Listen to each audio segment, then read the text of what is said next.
Hey, what's up everybody? In today's video, I want to talk about why taking the GMAT exam is a better choice for you than taking the GRE exam if you're looking to go to business school. If this is your first time on my channel, then hey, my name is Cameron Galbraith. I am a finance professional here in New York City. Business school may still be a few years away from me, but that didn't stop me from studying and taking the GMAT exam. I've documented a lot of that process here on this YouTube channel and on TikTok.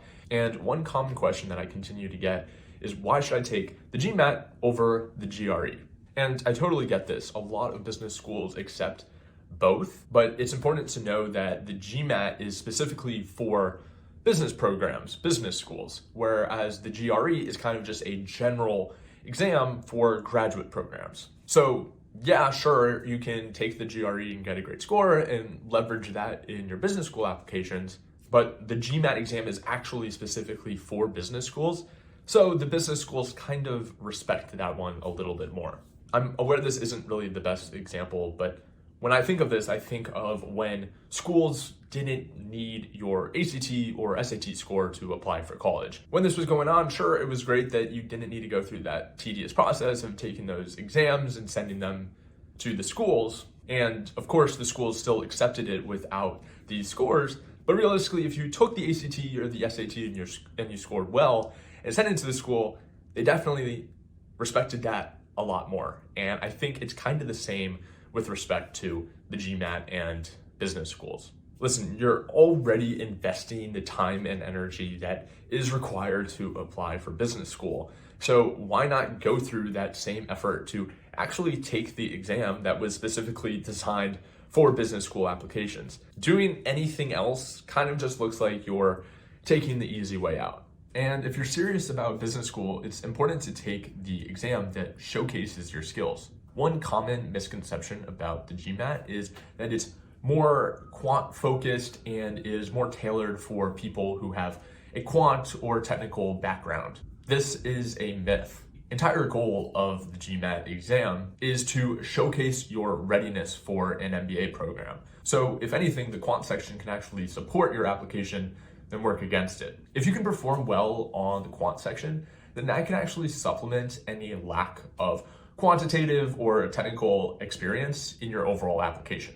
What this means is if you come from a traditionally non-quant or technical role, like let's say marketing or political science, your GMAT quant score can actually serve as evidence that you are capable of actually performing well in business school. And like I said before, this is the whole intention of the exam. It's supposed to show your capability to perform in an MBA program. So this aspect of it, I think, is often overlooked, and it also is what scares people the most. Let's say someone graduated with a degree in advertising or marketing or political science, whatever it may be.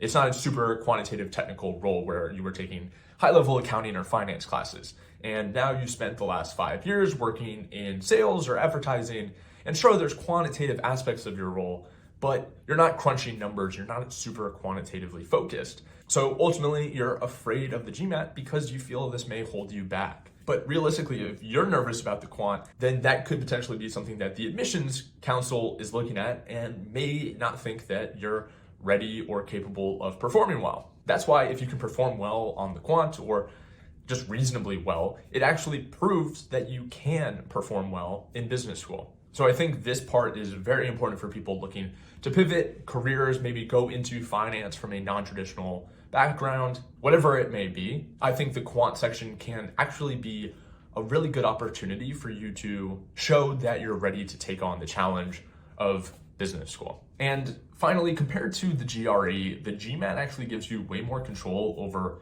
the testing experience. This means that through practice, you can actually choose to leverage your strengths during the testing process. The GMAT actually allows you to dictate how you want to structure the exam. So let's say you struggle with quant and that makes you nervous. So you'd rather get it out of the way right at the beginning so you don't have it weighing over you in other sections. That means you can take the quant in the first section and then get that done and then be fully present for the verbal and the data insights. Or alternatively, if you think you need a little bit more time to kind of warm up and get your mind ready, you can take the verbal first and warm up and get ready for the quant section second or third, whatever you choose. This is what I mean by being able to leverage your strengths. Going through different practice exams and seeing what works for you then actually allows you to approach the exam the same way and take it in a manner that is best for you and your test taking. Also, the way that the exam is structured means that you don't necessarily need to be a whiz at quant or verbal to get a good score. So you really just need to know what works well for you. Additionally, you can take the GMAT exam either at a testing center or remote from your home. I chose to take the exam virtually just because that allowed me to replicate the same testing experience that I had gone through for the 6 practice exams. This is super helpful for me just because it meant what my day looked like on test day was pretty much the same as it looked like on all the other days that I tested. And especially living here in New York, I just didn't want to have to go through the stress and anxiety of trying to navigate my way to whatever testing center I might have to take the exam in. I think this is super helpful and convenient and just relieves a lot of some of those test day jitters. So those are some reasons why I think if you are serious about pursuing an MBA or graduate business education, it is better to take the GMAT than the GRE. And again, I know schools accept both and they wouldn't ever really say, oh, we want the GMAT over the GRE. But I think it's just one of those things that if you choose not to pursue this path, they'll just assume there was a reason that you didn't. And it most likely wouldn't be because you got too good of a score and you wanted to take the GRE instead. So I really hope you enjoyed this video. I hope you learned something new or at least got the confirmation that you were looking for. As always, feel free to reach out to me on LinkedIn, connect with me there. I'm happy to be a resource in any way. Also, subscribe to this channel so you don't miss any of my uploads. And with that said, I will see you in the next one. Peace.